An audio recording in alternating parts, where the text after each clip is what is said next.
Part 3 में खुशामदीद।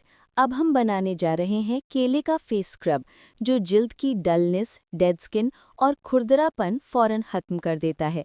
ये बिल्कुल जेंटल, नेचुरल और हर स्किन टाइप के लिए बेहतरीन है।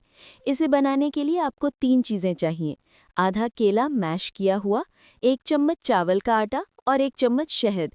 ये कॉम्बिनेशन जिल्द को साफ भी करता है और साथ ही नर्म भी बनाता है। बनाने का तरीका: एक बाउल में केला मैश करें। अब इसमें चावल का आटा डालें जो जिल्द से डेड स्किन रिमूव करेगा। आखिर में 1 चम्मच शहद शामिल करें ताकि रगड़ नर्म रहे और जिल्द हाइड्रेट हो जाए। अच्छी तरह मिक्स करें, आपका स्क्रब तैयार है।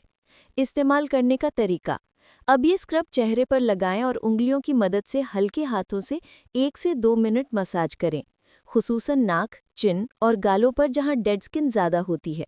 मसाज के बाद स्क्रब को 5 मिनट लगा रहने दें, फिर नीम गर्म पानी से वॉश कर लें। फ़ायदे: ये स्क्रब चेहरे से डेड स्किन, ब्लैक हेड्स और डलनेस फ़ौरन ख़त्म करता है। केला जल्द को नर्म और चमकदार बनाता है।